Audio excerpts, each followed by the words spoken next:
You were released in storyline through the Feast or Fired angle. Was that their idea? How did you feel about that? And I mean, I guess did you all come to the terms of your release before that, or did it just happen to happen? You know what? Because it's happened a couple times with them like that. It's the craziest thing because they didn't tell anybody. You're just going to storyline, and all of a sudden, hey, we're doing this. You get to work that day. You're in this match, and it's called a Feast or Fire match. I'm like, what is that? Well, you get a briefcase, and there's 4 briefcases on the pools, and whoever, 3 of them got, I don't know, contracts or this and that or whatever, and one's got a notice. I'm like, oh, okay. Well, I wasn't familiar with the match because I didn't really watch the product, so I'm like, all right, let's go do it. So we did it, and it was funny because after that show, a production guy came up to me and was kind of like, hey, man, are you leaving? I'm like, oh, what are you talking about? I don't know. So obviously there's some inside scoop there. So then I started thinking about it. I said, wait a minute. It sort of dawned on me. I said, this can't be right. So then when I'm kind of finding out, wait a minute, Mike, is this the way you guys are, like, letting me go? I was pretty pissed. I was really underhanded and very, very, very non-professional. Like, that's one of the most unprofessional things I've ever had in the wrestling business. So when that happened, I was kind of like, oh, I talked to my lawyer, and he looked over a contract, and he's like, oh, no, they can't do that. This is they can't do that. I'm like, what do you mean? They said, well, there's a clause in my contract that I don't want to get too infringed, but kind of, prohibited something like that.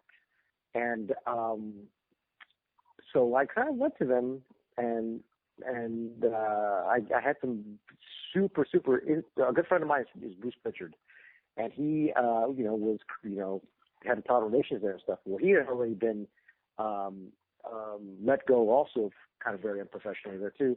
And so I called him up. I said, can I do this? And he was like, oh, dude, this is no way. He started giving me this inside scoop. And I've known the guy since I was, 10 years old probably. So, we have a good relationship.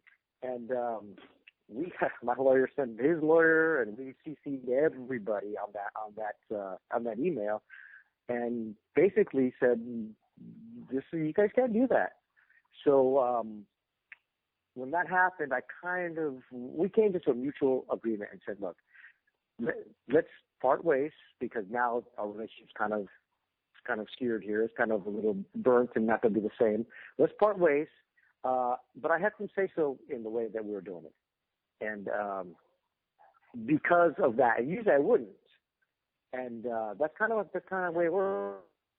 So we part ways, and really, it left a really, really bad taste in my mouth as far as like, either treat like your talent like that, like, and I come in from, from being in WWE and being in a wrestling family and stuff, and was really I was in the booking committee and actually, helping out and all these different things, and you're treating like that. It's like, wow. It's like, I didn't really want to work for them after that anyway. So I was saying, ooh, I probably would not even ever want to work for a company like that again, It's very hard for me to kind of say this, kind of do it PC way, because, sometimes what you want to say is, oh, man, and really go off.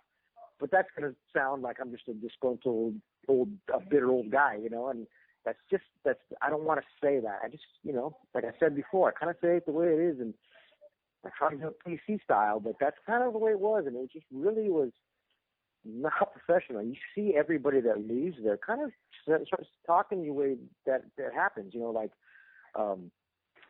Christopher Daniels, he's lost 2 of those matches, and they were just sprung upon him too, and then he came back there 2 or 3 different times, and I was like, is this the way it is here? And he's like, yeah, I didn't know. And I said, wait a minute, this is not real. This is not a happened to Daivari too. Yeah, it's just, yeah, exactly. This isn't you don't have to kayfabe your wrestlers, and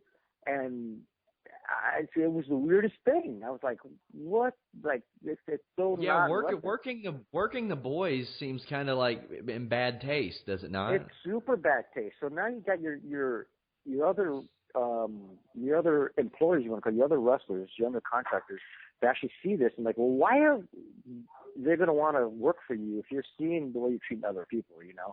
So that's that's one thing that I've learned in wrestling too. and I got my own business going and stuff, and that you don't want to treat anybody like that. So that's something I definitely do not want to treat my customers, my employees, anybody like that.